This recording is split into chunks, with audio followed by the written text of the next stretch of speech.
రమ్యములు నీదు నామమునకున్ రమ్యాంఘ్రి పద్మాలకున్ శ్రీమన్మంజులమైన మేనికి ధనుర్లీలా కళాకేళికిన్ నీ మర్యాదకు ధర్మనిష్టకు రసోద్వేలమ్ము నీ గాధకున్ ప్రేమన్ నీ పరివారమంతటికి శౌరీ రామచంద్ర ప్రభు శౌరీ రామచంద్ర ప్రభు సీతారామ గుణగ్రామ పుణ్యారణ్య విహారిణౌ నమో విశుద్ధ విజ్ఞానౌ కవీశ్వర కపీశ్వరౌ.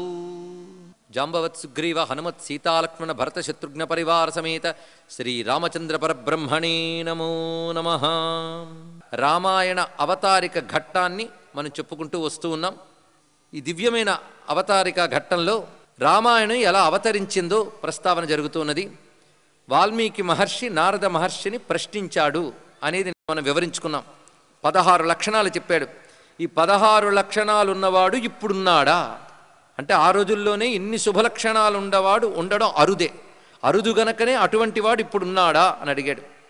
అవి ప్రధానంగా ఆ లక్షణాలను మనం ఒక్కసారి గుర్తు తెచ్చుకుంటే గుణవాన్, వీర్యవాన్, ధర్మజ్ఞ, కృతజ్ఞ, సత్యవాక్య, దృఢవ్రతుడు, సదాచారము కలిగినవాడు, సర్వభూతముల యందు హితబుద్ధి కలిగినవాడు, విద్వాంసుడు, సమర్థుడు, ఆనందకరమైన దర్శనము కలవాడు అంటే ఎవరు చూస్తే వారికి ఆనందం కలిగించేవాడు, ఆత్మవంతుడు, క్రోధాన్ని జయించినవాడు, కాంతిమంతుడు, అసూయ లేనివాడు. 15 గుణాలయ్యే. 16వ గుణం కస్య బిభ్యతి దేవాశ్చ జాత రోషస్య సంయుగే. ఎవరికి కోపం కలిగితే దేవతలు కూడా గడగడలాడతారో అటువంటి వాడు. ఇప్పటి వరకు 16 గుణాలు. ఇవన్నీ కూడా మనం ఉత్తమ పురుషుడు గుణాలుగా నిన్న ప్రస్తావన చేసుకున్నాం. ఇవాళ మనం పురుషోత్తముడి యొక్క దివ్య గుణములుగా దీన్ని ప్రస్తావన చేయాలి. ఒక అత్యద్భుతమైనటువంటి ప్రారంభం జరుగుతోంది రామాయణంలో. రామాయణం కేవలం ఒక ఆదర్శ మానవుడి కథ మాత్రమే అయ్యుంటే యుగాల మీద ఇలా నిలబడేది కాదు. ఆదర్శ ధర్మాలకి నెలవైన మహాత్ములు ఎందరో రాముడికి పూర్వము ఉన్నారు, రాముడి తర్వాత ఉన్నారు. రాముడికి పూర్వం చెప్పబడుతున్న రఘువంశ రాజులు అందరూ కూడా ఆదర్శమైన ధర్మం కలిగినటువంటి వారే. మరి రాముడు ప్రత్యేకత ఏమిటి? కేవలం ఆదర్శమైన ధర్మం మాత్రమే కాదు, రాముడు పరమాత్మ, రాముడు నారాయణుడు, రాముడు పరబ్రహ్మ. అది ప్రత్యేకమైన అంశం. ఆ కారణం చేతనే రామకథ గానం చేసిన వారు తరిస్తున్నారు. ఎప్పుడైనా ఒక పుణ్యాత్ముడిని ప్రశంసిస్తే ఎవరైనా బాగుపడతారు. ఎందుకంటే పుణ్యమే భగవత్ స్వరూపం కనుక పుణ్యాత్ముడిని కీర్తించితే చాలు బాగుపడతాం. దానికి పుణ్యశ్లోకులు అని అంటారు అటువంటి వారిని. నలచక్రవర్తి అటువంటి వాడు, అదేవిధంగా రఘుమహారాజు అటువంటి వాడు, దిలీప చక్రవర్తి, అజమహారాజు, కకుత్స్థ ప్రభువు, ఇలా రాముని పూర్వీకులందరూ కూడా అటువంటి వారే. అయితే రాముడు కేవలం ఒక పుణ్యశ్లోకుడు మాత్రమే కాదు, రాముడు నారాయణుడు. ఆ కారణం చేతనే రామచరిత్ర ఇంత దివ్యముగా మంత్రసమేతంగా మనకి మిగిలి ఉన్నది. మనుష్యుల చరిత్రలు మంత్రాలు అవుతాయా? నారాయణుడి చరిత్ర. అందుకే ఈ ప్రశ్న జాగ్రత్తగా తెలుసుకోవాల్సింది ఏమిటంటే, ఒక బ్రహ్మ జిజ్ఞాస ఇక్కడ ప్రారంభమవుతున్నది. వేదాంత శాస్త్రంలో ప్రథమంగా మొదలయ్యేది జిజ్ఞాస. జిజ్ఞాస అంటే తెలుసుకోవాలనే తపన. ఆసక్తి వేరు, తపన వేరు. ఆసక్తి అంటే ఇంట్రెస్ట్, తపన కావాలి. తపన బ్రహ్మము గురించి తెలుసుకోవాలి. బ్రహ్మం అంటే ఎవరు? అదొకటి తెలియాలి కదా. బ్రహ్మము అంటే 4 తలకాయలు వాడని కాదు ఇక్కడ అర్థం. బ్రహ్మము అంటే సచ్చిత్ ఆనందమై సృష్టి స్థితిలో చేస్తూ సర్వవ్యాపకమై సర్వమునకు అతీతమై ఎవడున్నాడో వాడు పరబ్రహ్మ. ఆ పరబ్రహ్మ సృష్టి స్థితిలయులు చేసేటప్పుడు ఆయన్నే పరమేశ్వరుడు అని అంటున్నాం. ఆయన అవతరిస్తే దివ్యావతారములు అంటున్నాం. ఇప్పుడు 3 అర్థమయ్యే కదా మనకి. సృష్టి స్థితిలయ కారకుడైన భగవంతుని పరమేశ్వరుడు అంటారు. ఆయన సృష్టి స్థితి లయ కారకుడు అంటే బ్రహ్మ విష్ణు శివాత్మకుడైన పరమేశ్వరుడు. ఆ పరమేశ్వరుడు లోకంలో ధర్మం నిలపడానికి తనను తాను వ్యక్తపరుచుకుంటే అది అవతారం. అందుకు అటువంటి పరమేశ్వరుడు ఇప్పుడు అవతరించి ఉన్నాడా అనేది వాల్మీకి ప్రశ్నలో దాగిన అంతరార్థం. ఎందుకంటే కావ్యంలో ఎప్పుడైనా ధ్వని అనేది ఒకటి ఉంటుంది. రామాయణం కావ్యం. ఏ ప్రక్రియని ఎలా అర్థం చేసుకోవాలో తెలియాలి కదా. వేదము, పురాణము, కావ్యము అని 3 భాగాలు ఉంటుంది. ఋషులిచ్చిన వాంగ్మయం మొత్తం 3 భాగాలు. వేదము ఎవరు తయారు చేయలేదు, భగవంతుడి యొక్క శబ్దరూపమే వేదము. దాని ఋషులు తపశ్శక్తితో విని అందించారు కనుక దాని పేరు శృతి. వాళ్ళు విని అందించారు కనుక దాని పేరు శృతి. ఆ శబ్దము సాక్షాత్ భగవంతుడి శబ్దరూపమే, అది వేదం. ఈ వేదములో చెప్పిన దాన్ని ఒక మిత్రుల్లా మనకు చెప్తూ ఉంటుంది పురాణం. కాంతా సంహితం అంటే ఒక భార్య తన భర్తని ఎలాగ లొంగదీసుకుని పని సాధించుకుంటుందో అలా చెప్తుంది కావ్యం.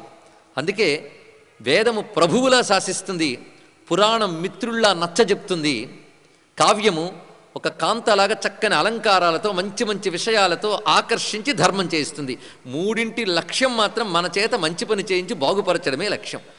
ప్రభువులాగా చెప్పిస్తుంది వేదం ధర్మాన్ని, మిత్రుల్లా ధర్మాన్ని చెప్తుంది పురాణం, ఒక కాంతలాగా మన చేత ధర్మం చేయిస్తుంది కావ్యం.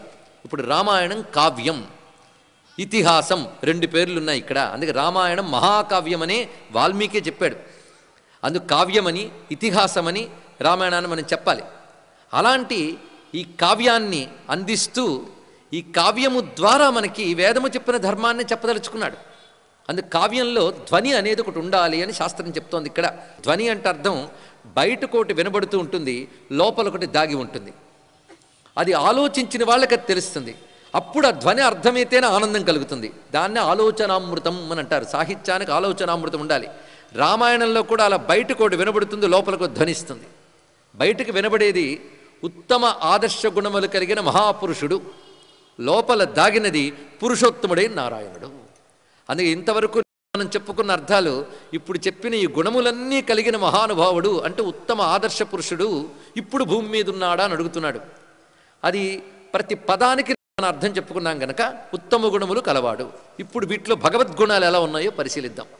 ఎలా పట్టుకోవాలి అంటే లోపల దాగున్నవే నేను బయట పెడుతున్నానే కానీ ఎక్కడి నుంచో తీసుకొచ్చి ఇక్కడ అంటగట్టట్లేదు. లోపల దాగినటువంటి అంతరార్థం బయటకు తీసుకొస్తున్నాం. ఈ చెప్పిన ఒక్కసారి మనం అర్థం చేసుకుంటే 16 గుణాల ఆర్డర్ ఒకటి ఉంది. ముందు గుణవాన్ అని ప్రారంభించాడు. చిట్ట చివరికి ఎవడికి కోపం వస్తే దేవతలు కూడా గడగడలాడతారు అటువంటి వాడు అన్నారు ఇక్కడ. చివరికి అదెందుకు చెప్పారు? మొట్టమొదటి గుణవాన్ ఎందుకు చెప్పారు? ఈ మధ్యలో చెప్పిన వాడికి అంతరార్థం ఏంటి? ఇవి కొంచెం మనం అర్థం చేసుకుంటే చెప్పినదంతా కూడా భగవంతుడి యొక్క లక్షణాలు చెప్పారు. అంటే ఇప్పుడు ఉత్తమ మానవుడు దాటిపోయి భగవంతుడి లక్షణాలు ఉన్నాయి. అసలు భగవంతుడు అంటే ఎవరు? సృష్టి స్థితి లయ ఈ మూడు ఎవడు చేస్తున్నాడో వాడి పేరు భగవంతుడు అంతే. ఇక్కడ అదే మనం భాగవతంలో కూడా చెప్పుకున్న ఎవ్వని చేజనించు జగం ఎవ్వని లోపల ఉండు లీనమై ఎవ్వని యందుడిందు పరమేశ్వరుడెవ్వడు మూల కారణం బెవ్వడు. సృష్టి స్థితి లయ మూడు చేసేవాడు పరబ్రహ్మ. ఈ సృష్టి స్థితి లయలు చేసేవాడు ఇప్పుడు భూమి యందు అవతరించి ఉన్నాడా? అది దీనిలో ఉన్న ఆంతర్యం. ఇది ఎలా చెప్తున్నాడో వాల్మీకి ఇప్పుడు మనం పరిశీలిస్తే గుణవాన్ కశ్చ వీర్యవాన్ ధర్మజ్ఞశ్చ కృతజ్ఞశ్చ ఇది కదా. ఇది ఇప్పుడు ఈశ్వర పరంగా అంటే భగవంతుడి పరంగా ఎలా అర్థం చెప్పుకోవాలో చూడాలి. మొట్టమొదటి ఏం చెప్పారు? గుణవాన్. వేదాంత శాస్త్రం ఏం చెప్తోందంటే సృష్టికి అతీతమైన పరమాత్మ నిర్గుణుడు. కానీ ఆయన సృష్టి చెయ్యాలి అనుకున్నప్పుడు తనదైన మాయాశక్తితో ఈ సృష్టిని చేస్తున్నాడు. తనదైన మాయాశక్తితో భగవంతుడు ఈ సృష్టిని చేస్తున్నాడు. ఆ మాయాశక్తి త్రిగుణములతో కూడినది కనుక నిర్గుణుడైన పరమాత్మ సృష్టి చేయాలి అనుకున్నప్పుడు త్రిగుణాత్మికమైన మాయతో చేస్తున్నాడు. అందుకే దైవీ ఏషా గుణమయీ మమ మాయా దురత్యయ అని భగవద్గీతలో స్వామివారు చెప్పారు. ఇక్కడ త్రిగుణాలంటే అర్థం ఏమిటి? సత్వరజస్తమో గుణాలు. ఈ సత్వరజస్తమో గుణాత్మకమైన మాయతో భగవంతుడు సృష్టి చేస్తున్నాడు. కనుకనే నిర్గుణుడైన భగవంతుడు మొట్టమొదటి సృష్టి చేసేటప్పుడు ఏమయ్యాడు? గుణము కలిగిన వాడయ్యాడు. అందుకే మొదటిది గుణవాన్, అది మొదలుపెట్టాడు. ఇక్కడ సృష్టి ప్రారంభంలో పరమాత్మ ఎలా ఉన్నాడో మొదటి శబ్దంలో చూపించాడు. తర్వాత వీర్యవాన్. వీర్యవాన్ అనే మాటకి మానవ పరంగా అర్థం చెప్పినప్పుడు వీరుడు అని చెప్పుకున్నాం. కానీ వీర్యము అంటే బీజము అని అర్థం. ఇక్కడ ఒక మనిషి పుట్టుకకి కారణమైన బీజము తండ్రిలో ఉంటుంది, ప్రపంచం పుట్టుకకి కారణమైన బీజం పరమేశ్వరుల్లో ఉంది. కనుక వీర్యవాన్ అంటే విశ్వానికి కావలసిన బీజశక్తి కలవాడు. ప్రతిదానికి మీకు వేదశాస్త్ర ప్రమాణాలు చూపిస్తూ చెప్తున్న ఈ మాటలు. ఇది సరిగ్గా భగవద్గీతలో కృష్ణ పరమాత్మ చెప్తున్నాడు. తాసాం బ్రహ్మ మహద్యోని అహం బీజప్రదప్పిత. అందుకే మహద్బీజం అనే మాట విష్ణు సహస్రాల్లో కనబడుతుంది. సృష్టి అంతటికీ మూలమైనటువంటి బీజములు. ఎందుకంటే చెట్టు తయారు కాకముందు విత్తనం రూపంలో ఉంటుంది, విశ్వం తయారవకముందు పరమేశ్వరుల్లో బీజ రూపంలో ఉంది. కనుక ముందు త్రిగుణాత్మకమైన మాయతో కూడి ఉన్నప్పుడు గుణవాన్ అవుతున్నాడు. సృష్టికి కావలసిన బీజములన్నీ తనలో కలిగిన వాడైనప్పుడు వీర్యవాన్ అంటున్నాడు. తర్వాత సృష్టి సాగుతోంది. ఈ సృష్టి సాగినప్పుడు ఏది ఎలా ఉండాలో ఆయన నిర్ణయిస్తున్నాడు. మీరు నేను నిర్ణయించను. సూర్యుడు తూర్పును ఉదయించును, పడమట అస్తమించును. ఇది ఎవరు నిర్ణయించారు? నేను కాదు, మీరా, మీరు కాదు. గాలి వీచును, నీరు దాహము తీర్చును. ఇలా ప్రకృతికి కొన్ని గుణాలు ఉన్నాయి. ఇవన్నీ ఎవరు పెట్టారు? వీటినే విశ్వ నియమములు అంటారు. విశ్వ నియమములు, యూనివర్సల్ లాస్. అది విశ్వ నియమాలు. ఈ విశ్వ నియమాల మీదే ప్రపంచమంతా నడుస్తోంది. ఈ విశ్వ నియమాలకి కట్టుబడి ప్రపంచం నడుస్తోంది, అవునా లేదా? మీరు ఎంత అనుకున్న చేతిని ఇంతే చాచగలరు, ఇక్కడి నుంచి గోడ దాకా చాచలేరు. ఎందుకంటే ఇది నియమం, అది నియమం. అలాగే ప్రతిదానికో నియమం ఉన్నది. కన్ను చూచును, కాలు నడుచును, మీరు మార్చలేరు. ఇది ఎవరు పెట్టారు? పెట్టినవాడు ఎవడు?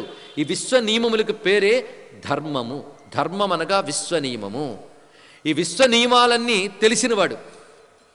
మనకే అప్పచెప్తే ఎలా చేస్తామో ప్రపంచం, కానీ ఆయనకు తెలుసు ఏది ఎప్పుడు ఎక్కడ ఎలా ఉండాలో తెలిసినవాడు. ఆ తెలిసినవాడు గనుకనే విశ్వ నియమములు తెలిసినవాడు గనక ధర్మజ్ఞశ్చ. ధర్మజ్ఞశ్చ అంటే విశ్వ నియమములు తెలిసినవాడు. చూసారా సృష్టి ఎలా సాగుతోందో, ఎంత అద్భుత నియమములు తెలిసినవాడు గనక ధర్మజ్ఞశ్చ. ధర్మజ్ఞశ్చ అంటే విశ్వ నియమములు తెలిసినవాడు. చూసారా సృష్టి ఎలా సాగుతోందో, ఎంత అద్భుతమైన ఆర్డర్. ఏకాగ్రంగా వినడం చాలా ప్రధానమైనటువంటి లక్ష్యం ఇక్కడ. అప్పుడు మనకి రాముడు అంటే ఏమిటో అర్థమవుతుంది. కానీ గుణవాన్ వీర్యవాన్ ధర్మజ్ఞశ్చ, ప్రతి దానికి కూడా శాస్త్ర ప్రమాణం మనం చెప్తున్నాం కనుక యతో ధర్మాని ధారయన్, వేదంలో మంత్రం ఇది. యతో ధర్మాని ధారయన్, ఎవడు ఈ విశ్వ నియమముల్ని పట్టి నడుపుతున్నాడో అతడు భగవంతుడు. అందుకే ధర్మం ఆయన స్వరూపం. ఈ మాటనే మనం విష్ణు శాస్త్రంలో ధర్మో ధర్మ విదుత్తమ అని చదువుతున్నాం. ధర్మం ఆయన స్వరూపం. ధర్మాలు ఆయన ఏర్పరిచాడు, ఆయనకే తెలుసు. అది ఎందుకు ఎలాగా మనకు తెలియదు. కనుక విశ్వ నియమాలు తెలిసినవాడు కనుక ధర్మజ్ఞశ్చ. తర్వాత మాట చూడండి, కృతజ్ఞశ్చ. కృతజ్ఞ అంటే అర్థం ఏంటి చెప్పుకున్నా? చేసిన దాన్ని గుర్తుపెట్టుకునేవాడు, ఇదే అర్థం. కృతం అంటే చెయ్యబడినది, జ్ఞ అంటే తెలిసినవాడు. చేసినది ప్రతిదీ ఆయనకు తెలుసు. ఆయన కన్ను కప్పి ఎవడూ ఏమీ చేయలేడు. విశ్వంలో ప్రతి అణువు మొదలు బ్రహ్మాండం వరకు ఏం జరుగుతుందో ఆయన తెలుసు. మనం చేసింది మనం మర్చిపోతాం, కానీ ఆయన దగ్గర రికార్డు జాగ్రత్తగా ఉంటుంది. అందుకే ఎవడు ఏం చేస్తాడో వాడికి ఎప్పుడు ఏది ఇవ్వాలో ఆయనకు తెలుసు. మీకు తెలియకుండా నేలలో విత్తనం వేశారు, అది ఎప్పుడు పైకి రావాలో ప్రకృతిలో ఆ వ్యవస్థకు తెలుసు. అలాగే సృష్టిలో ప్రతి వాడి కర్మని సాక్షిగా గమనిస్తూ ఎక్కడ ఏం జరుగుతోందో తెలిసినటువంటి వాడెవడు? వాడు కృతజ్ఞుడు. చూడండి ఎంత అందమైన మాట. గుణవాన్ వీర్యవాన్ ధర్మజ్ఞశ్చ కృతజ్ఞశ్చ. ఆ విధంగా ఏర్పాటు చేసిన భగవంతుడు ఈ ప్రపంచం నడవడానికి మానవులకి, ఎందుకంటే సృష్టిలో అందరికంటే బుద్ధిజీవి మానవుడు. అందుకే మానవ అనే శబ్దానికే మన అవబోధనాత్ అనే మాట చెప్తున్నారు. అంటే ఆలోచించే శక్తి గలవాడి పేరు మానవుడు. ఈ శబ్దమే మ్యాన్, హ్యూమ్యాన్ ఏమైనా ఇక్కడి నుంచి వచ్చినవే. కానీ ఆలోచనా శక్తి కలవాడు మానవుడు. మిగిలిన జంతువుల కంటే వీడు గొప్పవాడు. ఎందుకు? ఆలోచన శక్తి ఉంది కనుక. అది సరిగ్గా వాడుకుంటే గొప్పవాడు, వాడుకోకపోతే జంతువులతో ఏమీ తీసిపోడు. కనుక మానవులకి యుక్తాయుక్త విచక్షణ ఉంది కనుక వాడు ఏం చేస్తే బాగుపడతాడు, ఏం చేస్తే పతనమవుతాడో చెప్పాలి. అది ఎవరు చెప్తారు? ఎవడైతే ప్రపంచం తయారు చేశాడో, ప్రపంచాన్ని పాలిస్తున్నాడో వాడే ఒక లా అండ్ ఆర్డర్ ప్రిపేర్ చేయాలి. కనుక ప్రపంచంలో బుద్ధిజీవుడైన మానవుడు ఎలా ఉండాలో చెప్పి నియమాలు కొన్ని ఏర్పరిచాడు ఆయన. అవే వేదములు అని చెప్పబడుతున్నాయి. శృతి స్మృతి మమైవాజ్ఞ అని పరమాత్మ వచనం. వేదములు ధర్మశాస్త్రాలు భగవంతుడి ఆజ్ఞారూపములు.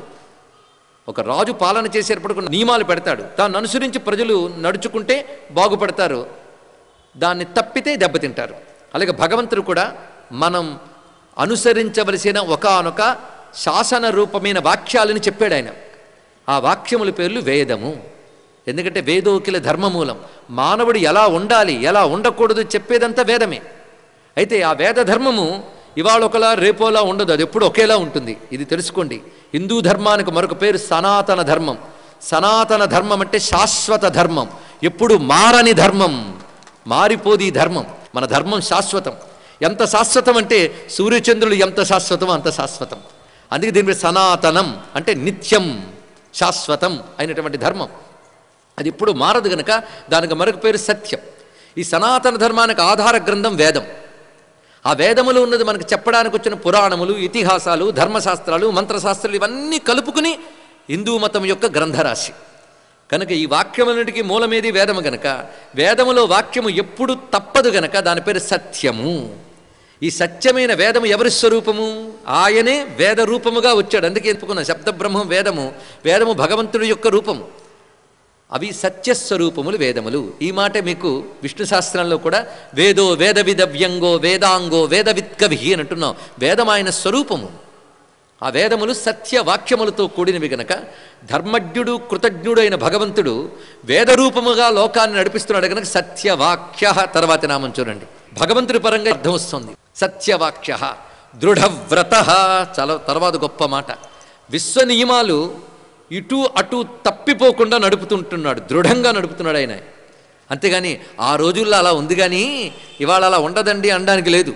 ఆ రోజుల్లోని మానవులు కాళ్లతోనే నడిచారు, ఈ రోజుల్లోనూ కాళ్లతోనే నడుస్తున్నారు. అందుకని కాలం మారిపోయిందని తలతో ఎవడూ నడవట్లేదు, అంతే కదా. సూర్యుడు రోజు పొద్దున్నే తూర్పును ఉదయించడం ఏంటి విసుగ్గా, ఇవాళ వెరైటీగా పడమట ఉదయిస్తాను ఇప్పుడు అనుకోలేదు. అనుకుంటే ప్రపంచం తల్లకిందులైపోతుంది, అవునా లేదా? ఈ విశ్వ నియమాలు నడపాలంటే ఎంత దృఢమైన నియమాలు ఉండాలండి, సడలింపులు ఉండవు వాటికి. అందుకే దృఢవ్రత. ఆ సత్యవాక్యమైనటువంటి వేద ధర్మాన్ని దృఢమైన నియమంతో నడుపుతూ ఉంటాడు.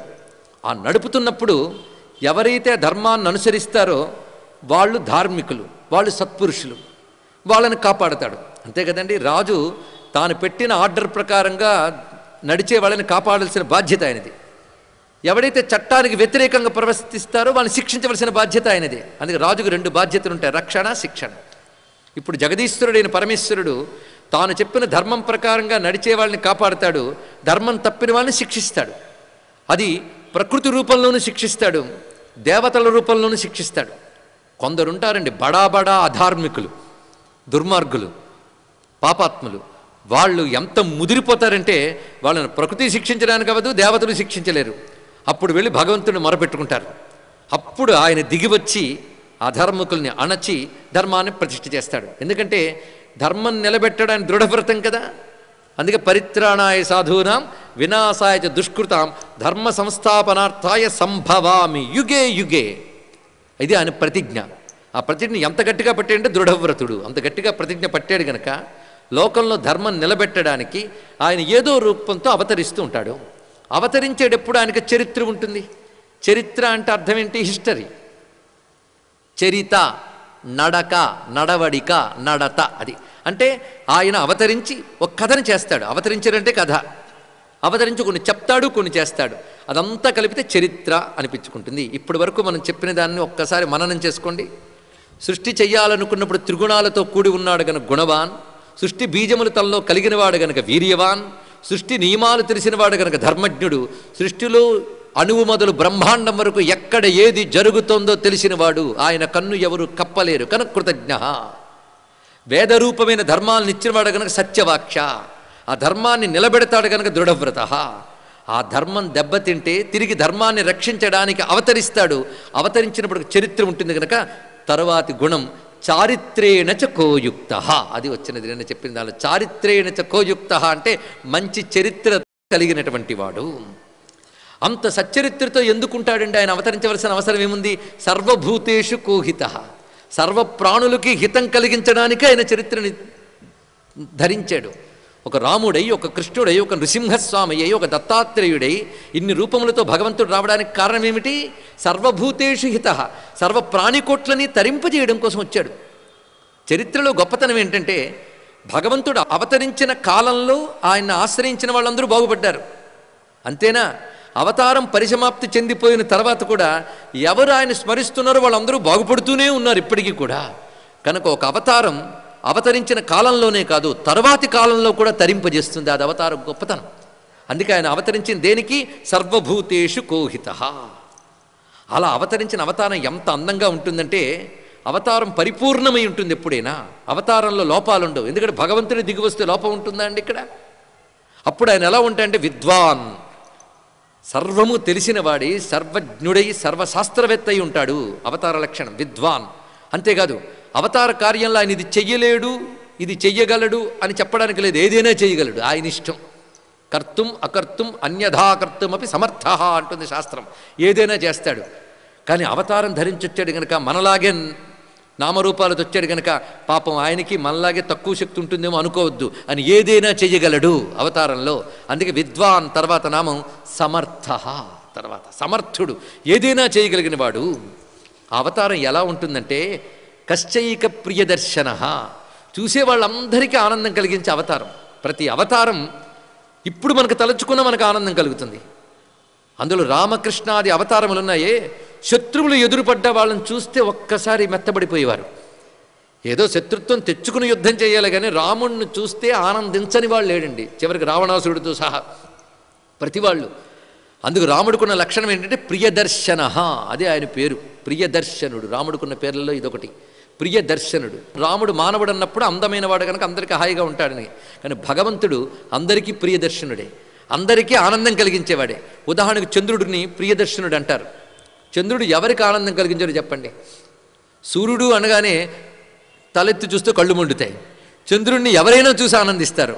కనుక చంద్రుడు ఎలా చూసిన వాళ్ళకి ఆనందం కలిగిస్తాడో రాముడు కూడా చూసిన వారికి ఆహ్లాదాన్ని కలిగిస్తాడు. గనక రామచంద్రుడు అన్నారు, ప్రియదర్శనుడయ్యాడు ఆయన. ఇక్కడ భగవంతుడు ఏ అవతారం ధరించిన అవతారం అందరికీ ఆనందం కలిగించడానికి వస్తుంది కనుక ఆనందం కలిగించేవాడే ప్రియమైన వాడు. ఇది తెలుసుకుంటే చాలు ఇక్కడ. కానీ ప్రియదర్శనుడు అంటే ఆనందకారకుడు, ఆత్మవాన్. ఇది చాలా అద్భుతమైన మాట. ఉత్తమ మానవుడి గురించి చెప్పేటప్పుడు ఆత్మవానికి ఏమర్థం చెప్పుకున్నాం? సహాయం అక్కర్లేని శౌర్యం కలవాడు, ధైర్యవంతుడు అని 2 అర్థాలు చెప్పుకున్నాం. ఇప్పుడు కూడా అండి మరొకటి అర్థం, అవతరించినప్పుడు ఆయన అలాగే ఉంటాడు, ఆయనకి ఎవ్వరి సహాయం అక్కర్లేదు. మరి రాముడు వానరులందరూ సహాయం తీసుకున్నాడు కదండి, అది ఆ సంఘటన వచ్చినప్పుడు తేల్చుదాం. ఈ గుణాలన్నీ దగ్గర పెట్టుకుని రామాయణం చదవాలి. అందుకు ముందు ఇవి చెప్పాడు. ఈ గుణాలన్నీ ఒక దగ్గర రాసుకుని అప్పుడు రామాయణం చదివితే ఏ గుణం ఎక్కడ చూపించాడో మనకు తెలుస్తుంది. అదే రామాయణం రీసెర్చ్. ఏ గుణం ఎక్కడ చూపించాడో తెలుస్తూ ఉంటుంది మనకి. ఇక్కడ ఆత్మవాన్ అనే శబ్దానికి రాముడు ధైర్యవంతుడు, ఎవరి సహాయం అక్కర్లేదు. భగవంతుడు అంతే, ఇంత ప్రపంచం నడుపుతున్నాడు. భగవంతుడికి అసిస్టెంట్లు ఎవరు? ఆయనకి ఎవరండి సహాయం? స్వే మహిమ్ని ప్రతిష్ఠిత అని చెప్తోంది ఉపనిషన్మాత. తన మహిమలో తాను ఉంటాడు, ఆయనకి ఇంకోరు అవసరం లేదు. అది ఇంకోటి. ఆత్మవాన్ అనే మాటకు అర్థం ఏంటంటే తాను ఒక దేహం ధరించి వచ్చిన తాను పరమాత్మని అని స్పృహ కలిగిన వాడు ఆత్మవంతుడు. తెలుసుకోవాలి ఇక్కడ.